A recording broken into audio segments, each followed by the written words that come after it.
عرب تو زندہ ہی دفن کر دیتے تھے اپنی بچیوں کو، یا گلا گھونٹ دیتے تھے اور پھر دفن کر دیتے تھے۔ ہمارا ہندی معاشرہ ہے، اس میں بھی عورت کا کوئی مقام نہیں، وہ بیوہ ہو جائے اس کی شادی نہیں ہو سکتی، بیٹھی رہے، چاہے جوانی میں بیوہ ہو گئی بیٹھی رہے ساری زندگی، اس کا وراثت میں کوئی حصہ نہیں۔ ہندو دھرم میں بچی کی وراثت، ماں باپ مر جائیں تو ان کے پاس جو جائیداد ہے اس میں بیٹی کا کوئی حصہ نہیں۔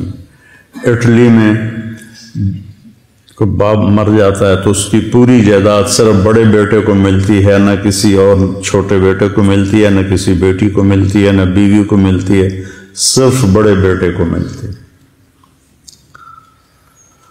اور عرب میں بھی یہی تھا کہ عورت کی کوئی والدین کی جائیداد میں کوئی اس کا حصہ نہیں تھا۔ باپ نے شادی کی ہے ایک اور عورت سے، تو جب باپ مر جاتا تھا تو باپ کی بیوی کو بیٹا اپنی بیوی بنا لیتا تھا۔ اس سے بھی میں ایک بادشاہ نے 500 بیویاں رکھی ہوتی تھی، 600 بیویاں رکھی ہوتی تھی۔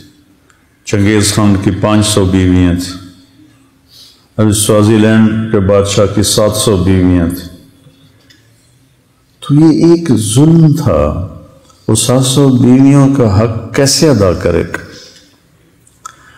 تو اسلام واحد دین ہے جس نے آ کر عورت کو عزت دی، مقام بخشا، کسی بھی روپ میں ہو اس کو مقام بخشا ہے۔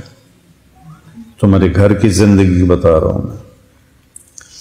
اللہ نے شروع سے دیکھو، آدم کو مٹی کے پتلے سے بنایا، وہ پتلا 40 سال پڑا رہا ننگ، ساتھ ہوا کا بھی پتلا بنا دیتے، وہ بھی پڑی رہتی ننگ دھڑنگ، ایسا نہیں کیا۔ آدم علیہ السلام کو مٹی سے بنا کر روح ڈال کے کپڑے پہنا کے جنت میں ڈالا، اور حضرت حوا کو اس وقت پیدا کیا جب وہ سو گئے تھے، اور جب ان کی آنکھ کھلی تو ان کے ساتھ فل ڈریس میں، پورے لباس میں ایک عورت بیٹھی ہوئی ہے۔ اس عورت کا پتلا ننگا پڑا رہتا تو فرشتوں کو تو نہ عورت کی کشش ہے، نہ مرد کی کشش ہے، نہ ان کو کوئی نفسانی خواہش ہے، تو ان کے لیے کیا تھا؟ لیکن میرے اللہ نے شروع سے عورت کے لیے عزت سے اس کو وجود بخشا کہ اسے آدم کو سلا کے پیدا کیا اور پورے لباس میں پیدا کیا۔ تو آدم علیہ السلام نے پوچھا یہ کون ہے؟ تو آپ نے فرمایا یہ تیری بیوی ہے۔ تو پہلا رشتہ بیوی کا قائم ہوا۔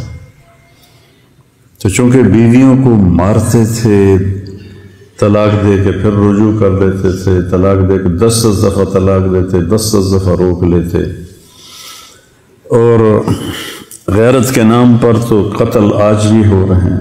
لڑکا زنا کرے تو کوئی بات نہیں، لڑکی سے یہ گناہ ہو جائے تو ذبح کر دیتے۔ جب دریا راوی بہتا تھا، میرا گاؤں دریا راوی سے 3 کلومیٹر ہے، زیادہ سے زیادہ، ایسے سیدھا جائیں تو سڑکوں کے بغیر، کتنی بچیاں اس میں بہا دی گئیں گلے کاٹ کے، اور بیٹا الو کا پٹھا ساری زندگی زنا کرتا ہے، تو کہتے ہیں جی چھوڑ چھکر ہے، کوئی نہیں چھوڑ چھکر ہے۔ وہ لڑکی بھی تو ایک انسان ہے نا، ایک بشر ہے، اس سے بھی تو خطا ہو سکتی ہے۔ شک پڑ جائے تو مار دیتے ہیں، صرف شک پڑ جائے قتل کر دیتے۔ تو اللہ تعالیٰ نے ہمارے نبی کو 11 شادیاں کروائیں۔ ما تزوجت وما زوجت الا بوحی من السماء نزل به جبریل۔ میں نے جہاں شادی کی، میں نے جہاں بیٹی کی شادی کی، پہلے آسمان سے جبریل آئے اور ان کے اللہ کا حکم لے کر آئے، پھر میں نے شادی کی۔ تو ہم نے 11 مختلف مزاج کی بیویوں سے حسن سلوک کر کے دکھایا۔ اپنے خاندان میں حضرت عائشہ قریشی، یعنی اپنی قوم میں، خاندان سمجھنے قریش، حضرت حفصہ اور سودا، اپنی قوم میں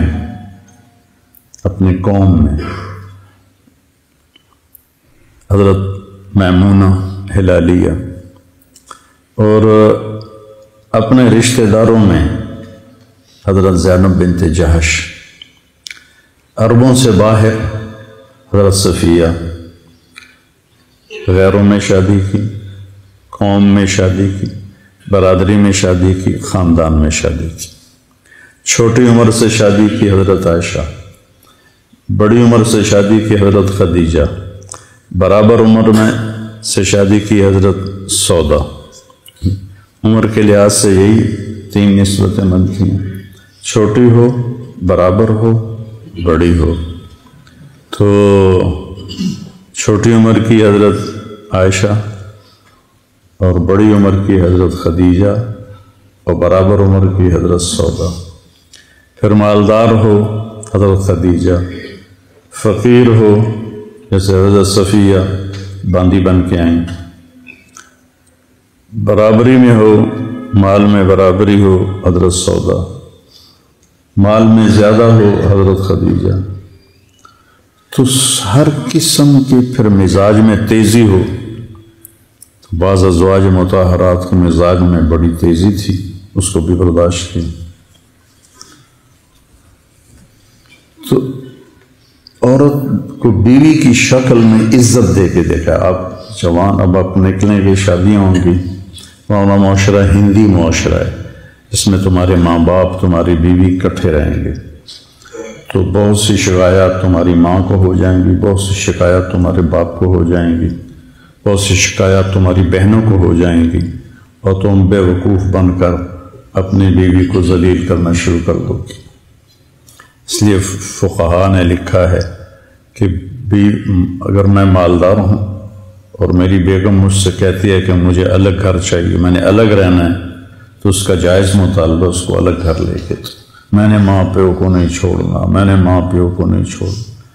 ماں پیو کے قریب گھر لو، ماں پیو کی عزت تیرے ذمہ ہے اور ان کی خدمت تیرے ذمہ ہے۔ تیری بیوی کرے تو بہت اعلیٰ درجے کی بات ہے، اس کی سکت نہیں ہے کرائے پر لے کر دے، اس کی سکت نہیں ہے تو اس کو گھر میں ایک الگ ایک کمرہ، ایک ٹوائلٹ اور ایک کچن، یہ 3 چیزیں اس کو لے کے دینا اس لڑکے کے ذمہ۔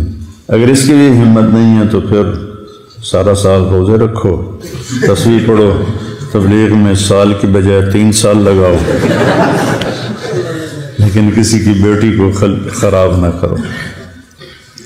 بیویوں کو اپنے ایک شخص آیا، صحابی ہے، یا رسول اللہ آپ کی ضیافت ہے۔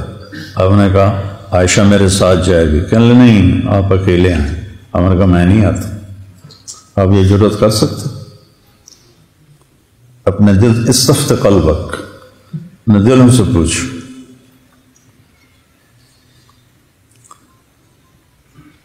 آپ نے کہا نہیں میں نہیں جاتا۔ دوسرے دن وہ پھر آ گیا، یا رسول اللہ آپ کی ضیافت ہے۔ آپ نے فرمایا عائشہ میرے ساتھ جائے گی۔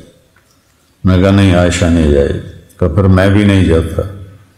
یہ زندگی ہے بیٹا، یہ زندگی ہے۔ منہ ادھر کر کے اس پیشاب کرنا یا ادھر کر کے پیشاب کرنا، اس میں تو اتنے 3 دن تمہاری دلیلیں ختم نہیں ہوتی۔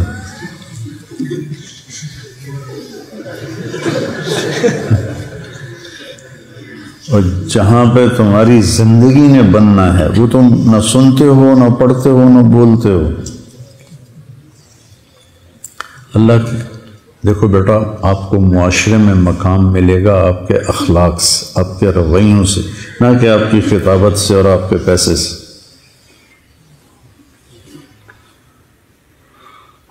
تیسرے دن وہ پھر آ گیا، کہنے لگا یا رسول اللہ آپ کی ضیافت ہے۔ آپ نے کہا عائشہ میرے ساتھ جائے گی۔ میں کہا نہیں عائشہ نہیں، عائشہ میرے ساتھ جائے گی۔ کہا اچھا چلو عائشہ کو بھی لے آؤ۔ پھر آپ گئے اس کے یہاں کھانا کھانا۔ اب یہ بیٹیوں کا معاملہ دیکھو کہ حضرت فاطمہ رضی اللہ عنہ تشریف لاتی ہیں، آپ کھڑے ہو جاتے ہیں اور آگے بڑھتے ہیں. اس جگہ تھا آگے بڑھتے تھے اور ہاتھ یہاں سے پکڑ کے ایسے ہاتھ کو چومتے تھے. پھر پہلے بیٹی کو بٹھاتے تھے، پھر خود بیٹھتے تھے. کبھی دائیں طرف بٹھاتے تھے، کبھی بائیں طرف بٹھاتے تھے. آپ چارپائی پہ بیٹھے ہیں، آپ زمین پہ بیٹھے ہیں، آپ ایک چھوٹی سی کرسی بھی تھی آپ کے کمرے میں، آپ اس کرسی پر بیٹھے ہیں. جو ہی فاطمہ رضی اللہ عنہ تشریف لاتی آپ کھڑے ہو جاتے اور ان کو آگے بڑھ کے ان کو استقبال کرتے. تو اس سے بیٹی کا دل کتنا بڑا ہو جاتا ہو. میری بیٹیاں جڑواں ہیں، ایک لاہور میں ایک یہاں ہے. تو جب وہ آتی ہیں تو میں ان کے لیے کھڑا ہو جاتا ہوں. میرے سر میں درد نہ ہو اور تکلیف نہ ہو، کھڑا ہو جاتا ہوں، ان کا ہاتھ پکڑتا ہوں، ان کو پیار کرتا ہوں، پھر ان کو بٹھاتا ہوں کہ اس سے میری بچیوں کا دل اتنا بڑا ہو جاتا.